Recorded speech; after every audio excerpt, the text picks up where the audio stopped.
नमस्कार दोस्तों, इस वीडियो में हम बात करेंगे कि पाकिस्तान से भारत कल कैसे हार गया और उस हार के बाद किस तरीके से एक ट्रेंड शुरू हुआ जिसमें लिखा गया पनौती। और ये पनौती किसको बोला गया है? हमारे देश के जो पीएम है नरेंद्र मोदी जी, उनको, साथ में अक्षय कुमार, साथ में जय शाह और साथ में ऐसे ही कई लोगों को और पनौती शब्द दिया गया है। और बता दिया जाए आपको, एक और ट्रेंड चला कल से ट्विटर पर कि विराट कोहली कप्तानी छोड़ो। और इस पूरे ट्रेंड का समर्थन करते हुए दिखे कई कांग्रेस के नेता और कई बीजेपी के नेता।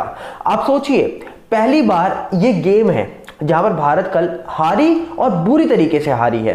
या आप इस चीज को इस तरीके से देख सकते हो कि पाकिस्तान ने अच्छा खेला, या इस तरीके से देखो कि भारत ने बहुत बुरा खेला।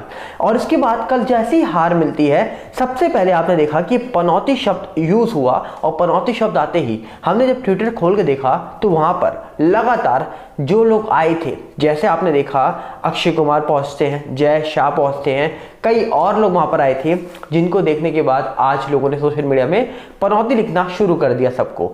दूसरी साइड हमने देखा कि किस तरीके से यहां पर भारत की हार से सबसे पहले आपको मिलाते हैं प्रशांत उमराव जी से। ये बीजेपी के प्रवक्ता हैं। इन्होंने लिखा, घुटनों पर टिके हुए लोग, कोहली से झुके हुए लोग, और यहां पर नीचे हैशटैग लिया इंडिया वर्सेस पाकिस्तान।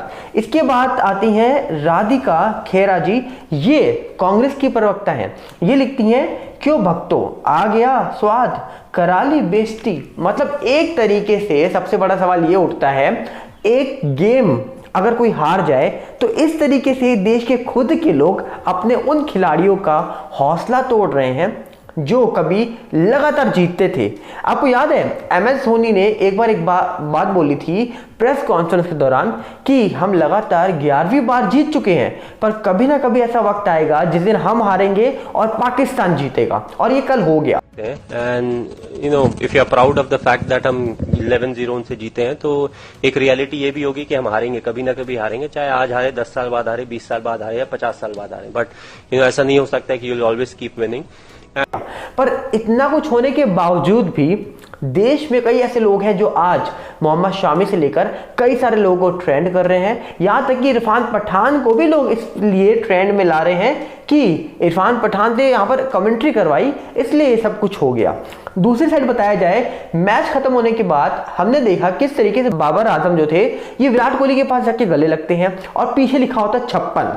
अब ये 56 इंच का सीना और 56 लिखा हुआ लोगों ने कंपेयर किया और सीधा यहां पर हमारे देश के पीएम को भी इस पूरे मसले में खींच कर ले आए और पनौती शब्द का यूज उनके लिए भी कर दिया। यहां तक भी नहीं रुके, सोचिए, यहां तक भी ये नहीं रुकते हैं तो जितने भी खिलाड़ी थे सबको पनौती ही बना दिया। विराट कोहली जो कप्तानी कर रहे थे उनको भी पनौती बोल के लिखा गया कि कप्तानी छोड़ो विराट कोहली। ये सब होने के बाद हमने देखा कि खिलाड़ी जो पाकिस्तान के थे, मैच खत्म होने के बाद नॉर्मल टीम मिलती है आपस में। इसके बाद हमने सबसे बड़ी चीज देखी कि इस पूरे मैच में सबसे बड़ा फायदा किसको हुआ? सबसे बड़ा फायदा हुआ टॉस जीतने वाली टीम को, क्योंकि कहते हैं अगर आप रात में मैच खेल रहे हो तो मैक्सिमम चांसेस हैं कि जिसने टॉस जीता है उसको करीब 75% का तो फायदा वैसे ही हो गया, क्योंकि पहले बॉलिंग करने वाली टीम को फायदा मिलता है, बाद में जो बॉलिंग करती है उसको कोई फायदा नहीं मिलता क्योंकि ओस आ जाती है पिच पर। और इसीलिए ये सब कुछ कल देखने को भी मिला। जिसके बाद कहा जा रहा है कि जब कंडीशन अपने हाथ में नहीं थी तो मैच अगर जाता भी है तो फिर आप किस तरीके से ट्रोल करते हो, ये आज लोगों की मानसिकता दिखा रही है। इसके बाद कहा जा रहा है कि लोगों ने इस पूरे मामले में एक बात और बोली है, बहुत ही गंभीरता से लोगों ने नोटिस करा है, क्या क्रिकेट एक बाजार बन चुका है? ऐसा क्यों? अगर ये बाजार ना होता तो ये मैच दिन में भी हो सकते थे, पर नहीं। आप सोचिए, एक तरीके से ये रात में इसलिए दिखाया जाता है मैचेस क्योंकि रात में ब्रॉडकास्ट बढ़ेगा, ऑडियंस ज़्यादा आएगी, एडवर्टीजमेंट ज़्यादा मिलेंगे, पैसे ज़्यादा होगा, रेवेन्यू ज़्यादा जनरेट होगी, और इसीलिए सब कुछ रात में दिखाया जाता है। और ये सब रात में दिखाने के बाद भी सोचिए, जब वो खिलाड़ी जिनसे आप उम्मीद रख रहे हो वो अगर मैच हार जाए तो उनको आप ट्रोल करना चालू कर देते हो। कहीं ना कहीं उम्मीद ज़्यादा रखोगे तो यही होगा। देखिए, हीरो आप इंसान को बनाते हो, पर ये नहीं देखते हो वो किस चीज को प्रमोट कर रहा है। गलती किसकी है? गलती ऑडियंस की होती है। आप उम्मीद रखो कि जीतेंगे तो खुशी मनाएंगे, हारेंगे तो गेम है। पर सबसे बड़ा सवाल है, उम्मीद गलत इंसान से रखोगे या फिर गलत जगह से रखोगे तो डेफिनेटली निराशा ज़्यादा मिलेंगी।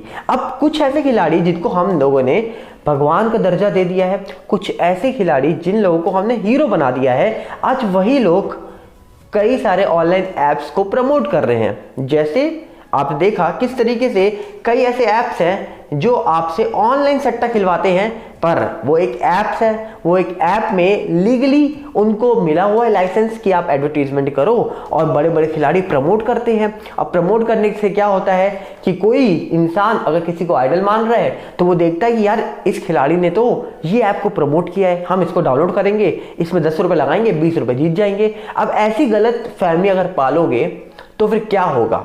और जब ऐसे ऐप्स को प्रमोट करने वाले वो खिलाड़ी होंगे जिसको हम आइडल मानते हैं तो फिर क्या होगा देश का।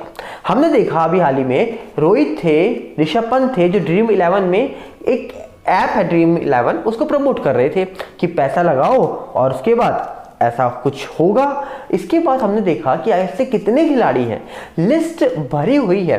पर सबसे बड़ा सवाल है, क्या आप इस बात को नोटिस करते हो कभी? आप सोचिए, लोग ताश खेलते हैं, उनको पुलिस अरेस्ट करती है। लोग कभी भी यहाँ जब मैचेस होते हैं तो आपने देखा कि ऐसी चीज़ें होती हैं, कई सारे लोग पकड़े जाते हैं, पुलिस आती है, लेके जाती है। पर सवाल तब उठता है जब ये चीज़ें ऑनलाइन आ रही है, मतलब डिजिटल हो जा रही हैं, इतनी डिजिटल हो चुकी हैं कि आजकल ये जुआ पे डिजिटल खेला जा रहा है और लीगली लाइसेंस भी मिल चुका है। मतलब ऐसे ऐप्स कई सारे बने हुए हैं जिसके माध्यम से लोग आराम से ऐसी चीजें करते हैं।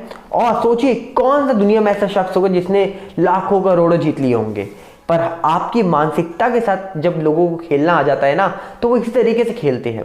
वो लोग आपसे बोलते हैं, पैसा देकर ऐप को प्रमोट करवाया जाता है और आपके मन में भरा जाता है कि आप इतने लो और इतने कमा लोगे। और यही मानसिकता से वो लोग आपसे पैसा निकालते हैं, खुद कमाते हैं और वो फिर पैसा जो उनके पास जाता है वो कहाँ जाता है? उन प्रमोटर्स के पास, उन खिलाड़ियों के पास जो ऐप को प्रमोट करते हैं। तो सबसे बड़ा सवाल ये है कि उम्मीद रखो, पर इतनी भी मत रखो कि जब उम्मीद टूट जाए तो आप गुस्सा निकालो। क्योंकि एक खिलाड़ी है और दूसरा खेल है, दोनों एक ही चीज है कि कभी खिलाड़ी चलता है, कभी नहीं चलता, कभी खेल चलता है, कभी खेल नहीं चलता। तो हमें किसी को भी ट्रोल करने से पहले ये सोचना चाहिए कि आज के टाइम पर हम सुनते थे कि क्रिकेट एक सट्टा बाजार बन चुका है और इसका जो बहुत बड़ा एक नेक्सस है, रैकेट है, ये बहुत बड़े बड़े लोग चला रहे हैं जिसपे दाऊद का भी नाम था, ऐसा सुनने में आता था। तो इतनी सारी चीज़ों को देखा जाए तो आप किसी भी चीज़ के ऊपर अगर डिपेंड रहोगे तो कभी ना कभी वो चीज़ आपके पास नहीं रहेगी। जिस तरीके से MS धोनी का स्टेटमेंट जब आया था पहले कि 11 मैचेस जीतने के बाद हम कभी ना कभी तो हारेंगे, आज हारे, कल हारे, 50 साल बाद हारेंगे। और आज जब वो दिन आया तो लोग निराश थे, पर लोगों की उम्मीद जो थी वो टूटी है। और उम्मीद, इतनी ज़्यादा उम्मीद रखनी सबसे बड़ी गलतफहमी यही पैदा हो जाती है। उम्मीद रखिए, पर उम्मीद रखिए कि खेल से, कि खेल आज है, क्या पता हम जीत जाए, क्या पता हम ना जीत पाए। पर आप उम्मीद रखते हो उन खिलाड़ियों से जो प्रैक्टिस से पहले ऐप को प्रमोट करना जानते हैं। अब ऐप को प्रमोट करेंगे तो भाई साहब यही कमेंट आएंगे सोशल मीडिया में। लोगों ने बोला कि विराट कोहली अगर मान्यवर के कपड़े पहनकर जाते पिच पर तो डेफिनेटली यार क्या पता पाकिस्तान के जो खिलाड़ी थे वो वैसे हिट विकेट होकर चले जाते। कई लोगों ने तो ये भी बोल दिया कि जैसे कोहली एडवर्टीजमेंट कर रहे हैं वैसे ही थोड़ी एडवर्टीजमेंट पिच में भी कर लेते। कई सारे लोगों के अलग अलग तथ्य निकल के आए। पर सवाल आखिर में यही होता है कि आखिरकार ये जो खेल है इसे हम खेल के तरीके लें तो ज़्यादा अच्छा है। पर आजकल खेल भी पॉलिटिक्स में घुस चुका है और जिस तरीके से खेल चल रहा है और जिस तरीके से आज ये चीज़ें निकल के आ रही हैं, ये कहीं ना कहीं सवाल उठाता है कि आखिरकार उम्मीद किससे रखोगे आप। क्योंकि आप जिनको हीरो मानते हो वो तो आपको घर बैठाकर ऑनलाइन सट्टा खिलवा रहे हैं और खुद वो ऐप चेतावनी देता है आपको कि इन सब में एंटर होने से पहले सोच लीजिए भाई साहब, आदत पड़ सकती है, लत लग सकती है। तो सोचिए ऐसी चीज़ों को कौन प्रमोट कर रहा है? आप हम लोग तो कहीं ना कहीं इतने बेवकूफ़ बन चुके थे कि कोई भी बड़ा शख्स आके कुछ भी प्रमोट करके चला जाए, नहीं ये इसने प्रमोट किया है, बहुत अच्छा है। आपको याद है संदीप माहेश्वरी जी बहुत बड़े मोटिवेशनल स्पीकर हैं। मैंने एक बार उनका सेशन अटेंड किया। उस सेशन में सिर्फ मैंने उनकी बातें सुनी। उनकी एक बात थी जिसमें वो बता रहे थे कि एक बार वो एक स्कूल में जाते हैं, एक बच्चे के पास जाते हैं और बच्चे के चॉकलेट्स आते हैं ना, छोटे छोटे जो शायद किड्स के चॉकलेट्स आते हैं, मुझे नाम याद नहीं है, वो चॉकलेट एक बच्चा खा रहा था। तो फिर वो पूछते हैं उस बच्चे से कि तुम ये क्यों खा रहे हो, तुम घर से लंच वंच क्यों नहीं लेके आए। वो बच्चा कहता है वो एक एक्टर है, वो ये प्रमोट करते हैं, एडवर्टीजमेंट आती है, वो मेरे फेवरेट हैं, मैं इसीलिए खाता हूँ। तो संदीप ऐश्वर्य जी ने उस बच्चे से कहा एक बात याद रखना, जो तुमको ये चीज करने के लिए बोल रहा है ना, जो तुम्हारे माइंड में चीज भर रहा है, जो इसकी एडवर्टीजमेंट कर रहा है, जिंदगी में उसने ये चीज छुई भी नहीं होगी, जिंदगी में कभी ये चीज खाई भी नहीं होगी, ना ये पी होगी। क्यों? क्योंकि भाई साहब जो प्रमोट करते हैं, जो एडवर्टीजमेंट करते हैं, वो अपनी डाइट पे इतने कंट्रोल करते हैं कि आपको बेचने वाली चीजें वो कभी खुद यूज नहीं करते हैं। तो सोचिए अगर वो खुद यूज करते तो भाई साहब कईयों के पति के सर के बाल नहीं है, वो तेल ला रही हैं कि ये तेल लगाओ, बाल इतने घने आ जाएंगे कि आप देखते रह जाओगे। ऐसे ऐसे एडवर्टीजमेंट जब लेके आएंगे तो सवाल तो उठेंगे उठेंगे। तो कहीं ना कहीं उम्मीद यही रखूंगा मैं आपसे कि आप अपनी आंखें खोल के चलिए। आंखें खोलेंगे तो डेफिनेटली कुछ भी होगा उसे एक्सेप्ट करेंगे, पर एक्सेप्ट करना सीखिए। मिलते हैं बहुत जल्दी। नमस्कार, जय हिंद।